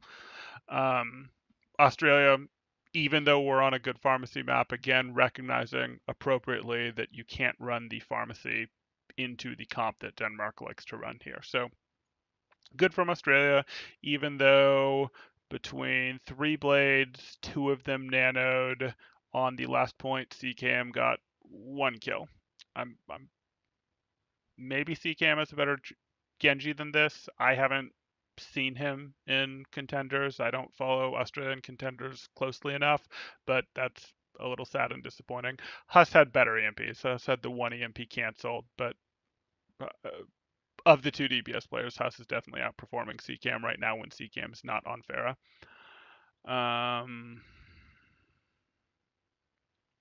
Still, winning a point when you get an EMP canceled and only get 1 kill between 3 Dragon Blades, 2 of them nanoed, that takes some doing. They're jumping into their own deaths. Denmark going back to what worked before. Shax on the McCree. I like this decision making. Put a little bit more pressure. So again, I want Australia to be playing the farm game. Well, it's harder now. It's harder than it would have been on last map because that McCree, no, you can't play the farm game. So now you do need to take dives. You don't want to play the farm game into Denmark's comp anymore because it's just too easy to one-shot. It's too easy for Shax to line up a one-shot if the Discord is there in time because he will have the damage boost on him. So, and you don't want to lose, any of your 200 HP heroes as you're trying to peak him for farming, etc., even if your tanks are manipulating vision, trying to create distractions there. You will lose someone and you will get team fights canceled. You're surrendering team fights already to do farm windows, but you will even lose those team fights you're turning into farm windows. You'll lose those farm windows by someone getting picked because then they can push you. So you have to back out. You can't keep farming once you've lost someone. So you have to dive them. What they give up by not having Lucio, though, is they have a much harder time punishing you. So your tanks get to stage closer. Your tanks get to, take a little damage moving in, get almost as close as they want, as long as there is cover between them and the McCree. They can get, they can't come out and punish you like they could if they have a Lucio. So you get to stage better dives, and then you need to dive it, which is just hard. But that would be how you'd have to do it against this Mercy Zen variant. And you can force the kill, especially because basically you go in for your dive, you do your dive, you probably can't afford to do what a lower level team might do, which is, hack then dive. Sometimes you can get away with that at this level, but I suspect in this situation against their comp that has, 2 stuns, Sombra Hunters basically, 2 stuns, plus a Winston, plus a Diva, that's a lot of spy check and spy punish. So you're going to need to play a little further away from them with your Sombra, and then as the dive comes through, you're going to need to unstealth and hit a hack. If you get a hack on Fisher before Fisher's bashed, that's worth a lot. Otherwise, getting a hack on Diva's fine. Hack on Mercy's also fine. Hack on McCree if he hasn't flashed is fine, but it's worthless if he has, whereas a hack on Fisher if he's already bashed isn't worthless. So I wouldn't put Shax in your potential for hacking. I'd be looking to hack for this first engagement. Worlds aren't in line. I would be looking for Australia to set up as good a dive as they possibly can, since their tanks aren't going to get punished. Execute that dive, and as that dive's coming in, try to get your hack off on probably Fisher. If Fisher isn't there to be hacked, the sightlines aren't there, etc., Kellex or Danny could be acceptable. And then you're just going to try to burn your target. Burn on McCree is really good as long as you can deny the res, which you should be able to. Otherwise, if you can burn Mercy and Zen, that's going to win you the fight too. You will lose someone in return, though. This you can't dive this team cleanly. They will get at least 1 counter kill. On Husk, make him a little bit more scared to decloak in the backline. And the McCree can definitely work better here too, where it's a little bit better. It's not quite spread out. You're not going to have the fall-off problems that you do have on City Center. Exactly. Shax's able to get close range where he wants to be. Whoa.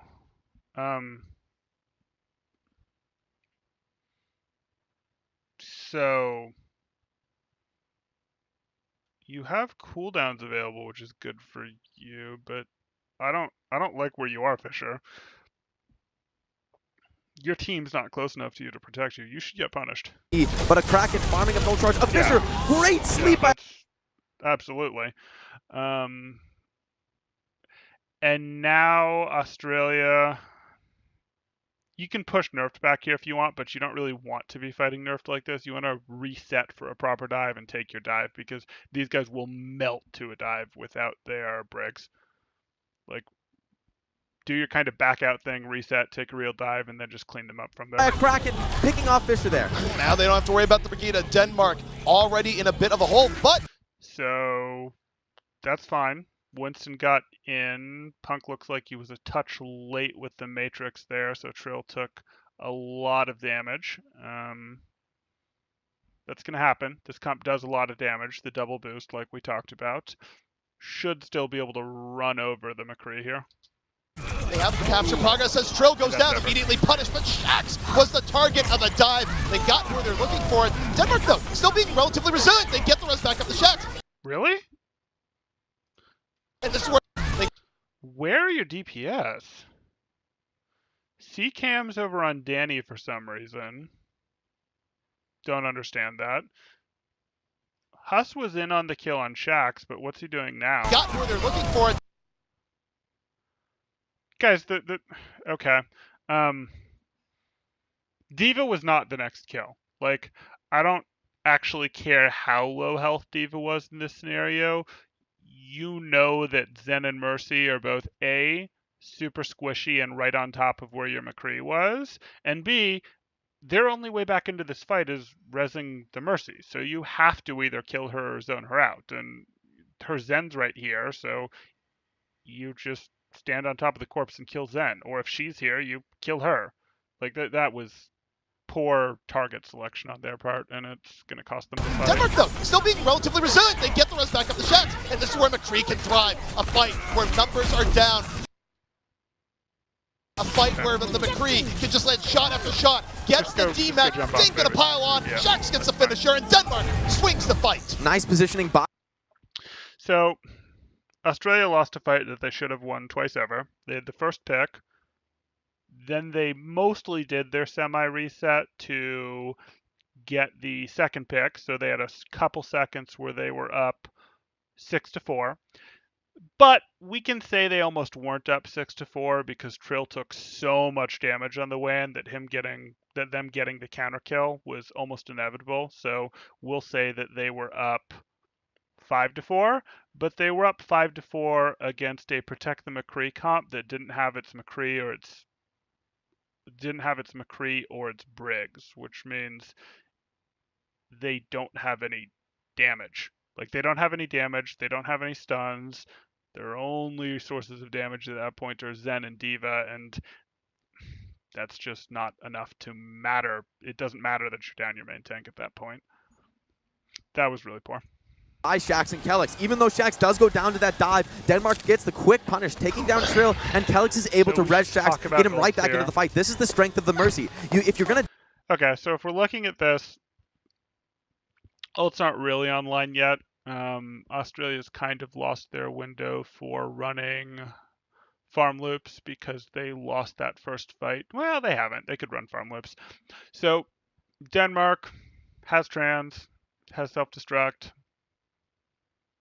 will get Valk early in the fight, probably gets Primal in the fight too. So has trans and self-destruct, will get everything but Briggs ult.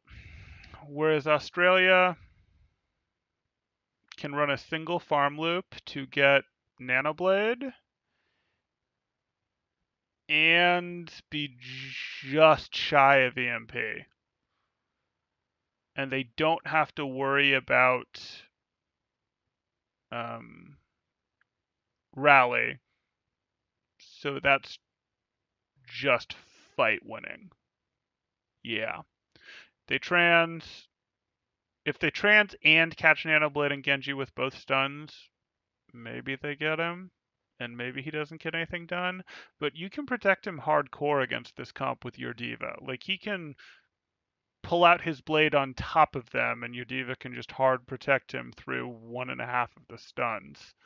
I mean, he needs to dash above them to pull out his blade so that he can't be stunned by Briggs or McCree and then fall into them. So some Matrix is going to have to be used for that. more Matrix is used to protect him from the first stun. Punk will not be able to fully protect from the second stun. But during all the chaos of that, a Kraken can potentially get in a nade. Trill gets to, Trill's of course part of that dive too, because the blade being pulled out above their head is part of a dive, and Trill gets to drop the bubble. Yeah, if Australia does a single farm loop, they win this next fight cleanly, and they give up maybe an extra 7% to do so. That trade's easily worth it. Dive a Mercy team, you need to be taking down that Mercy or winning the fight outright, because if that res comes out, you're basically playing a 7v6. Oh, Danny wasn't mech'd. That was silly of me. Okay, so they won't have self-destruct this fight either. Denmark now in control of the point, about 18%. Australia. Nano Boost is ready, and you gotta believe that's gonna be heading the Trill. That has been their go-to play for. I hope it's not going to Trill. I hope it's going to CKM. That Nano. Every initiation here so far. Now that's going to be in control of the point, about 18%. Australia. Nano Boost is ready, and you gotta believe that's going to be heading the Trill. That has been their go-to play for. Your Diva, your Genji, and your Winston are all about to dive from the same angle? Why are you rushing this? Every initiation here so far. Now we look towards Trill. No, okay, so we get the Nano Blade pulled out safely. He gets a Nano Boost.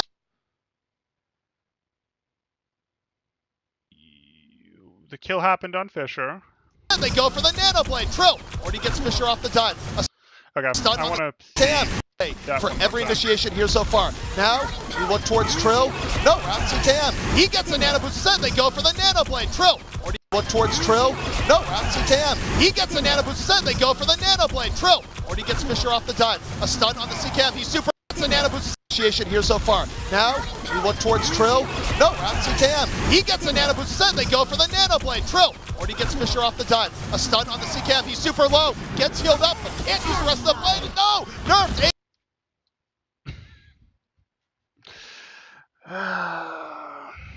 Okay. Yeah. So, I mean, yeah, he contributed to that Briggs kill, obviously.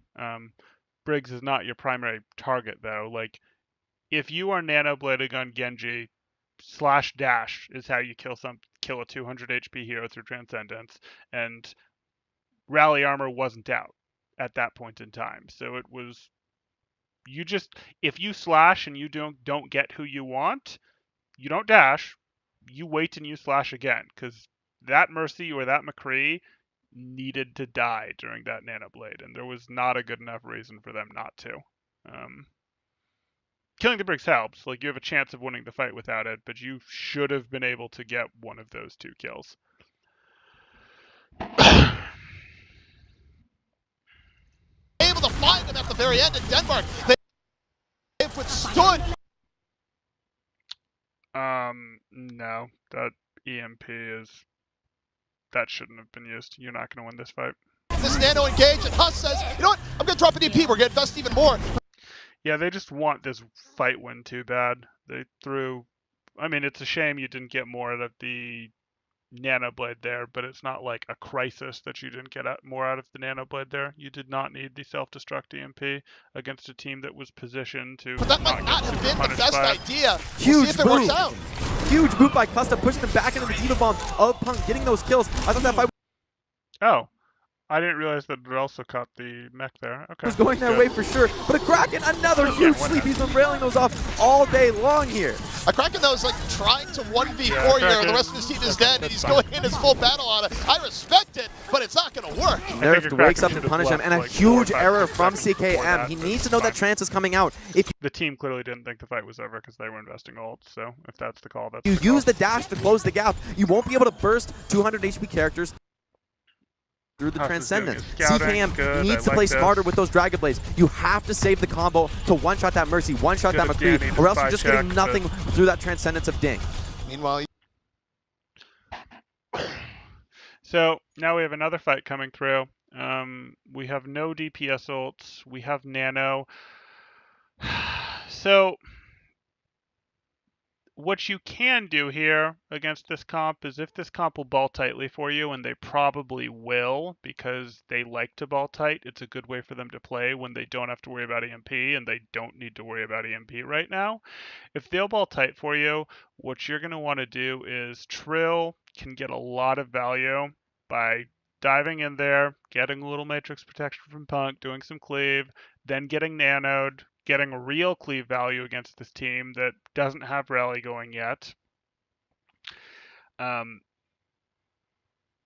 then in that chaos, again, you hopefully can hit a nade. Even if you can't hit a nade, there's, you have a ton of cleave damage having come out from that Winston, then Nano Winston, then Primaled Winston if necessary. A ton of unblock, well, not that blocking matters, but a ton of damage coming out there into this, what is usually tightly grouped team, and hopefully CCAM can get a quick dash reset, kill through it, and then go for more. It's the same way you used to break the High Horse comp, except you don't have the Mercy anymore, but you do have the Nano, which is even better than a Mercy from a damage boost perspective.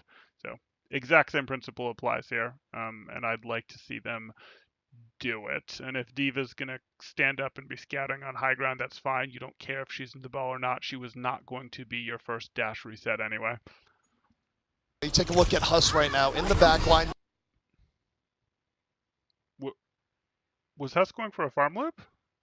I think farm loops are an absolutely fine thing for Cyberdive, the Australian comp, to run, but it would take too many loops to get from where they are on their DPS ults to they'd have to run like 4 or 5 loops, and that would just cost too much percentage. That's not a valid move here. Running farm loops specifically to get ults before you take an engage when you're less than halfway to those ults is not valid.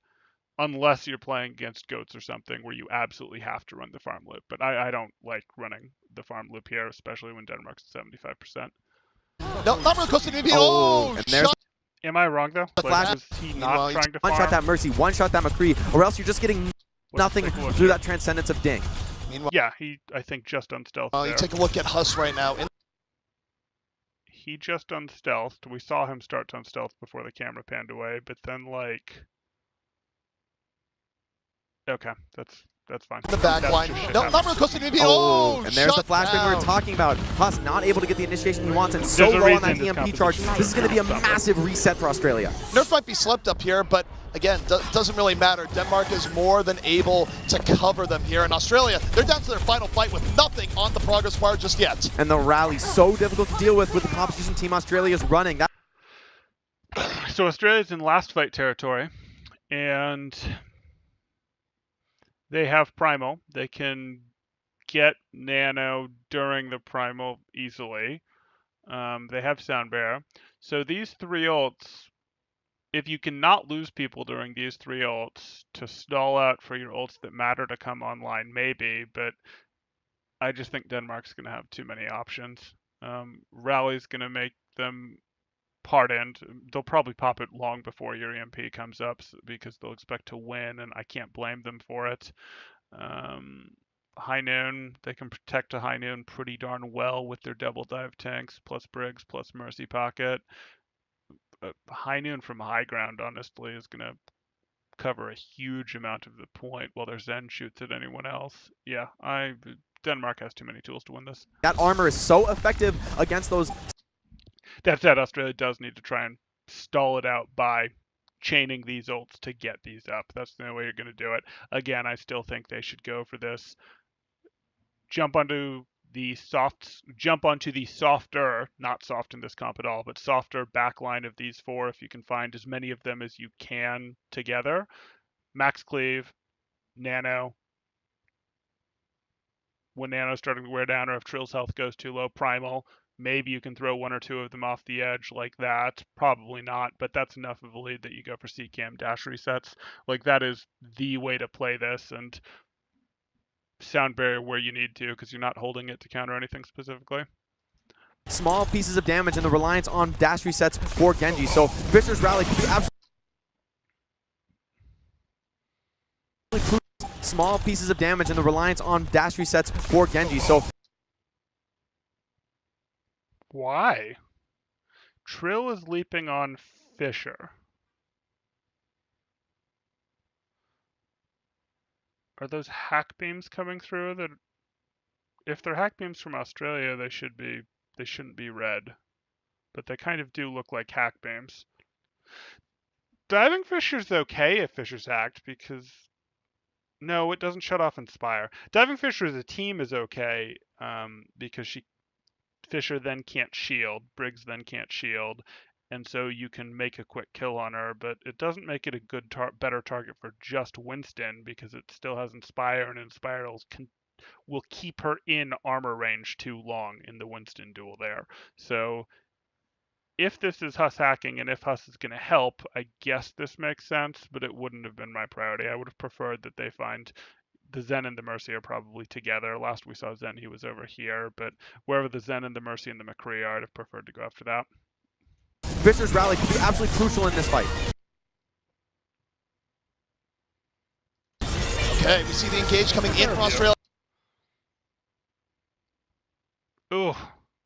So he popped Primal during Sound Barrier.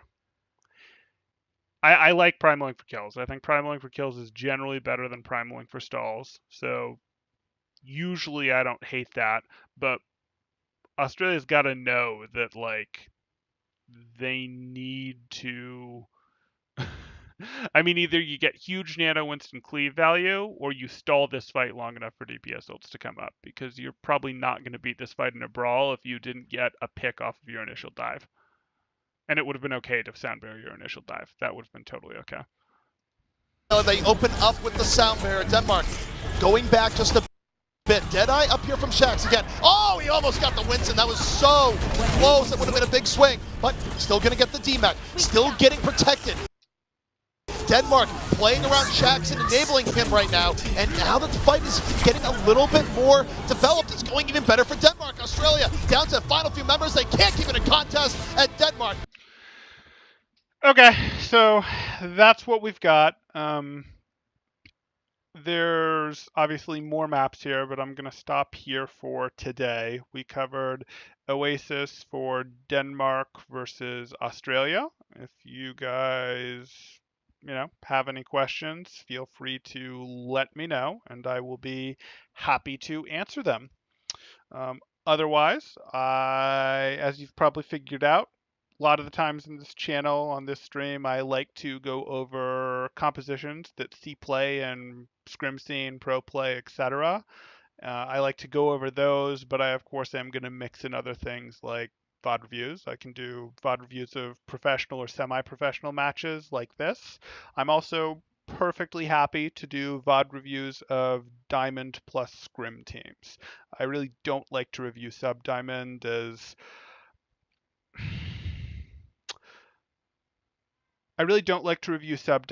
too often things just don't work because players don't have the mechanics to. Like I can give you the right macro strategy. I can tell you what you should be doing to enable your Widowmaker, how you should manipulate sightlines, etc. But it still doesn't make your Widowmaker hit her shots, which absolutely works in Diamond, Masters, Grandmasters, even top 500 teams. Absolutely works. Tends not to work once mechanics get below. Well, it tends to not work. Obviously, some of this stuff scales in general, but Diamond is kind of where I cut my lines of mechanics just aren't good enough sub Diamond to let team play work the way that I want to be able to walk you guys through it, etc. So anyway, long story short, I'm happy to review your scrims if you have them here. I'm happy to go over pro play. I'm happy to go over specific compositions. I'm happy to get into other stuff like what shot calling structure can look like on a team, what target prioritization should look like.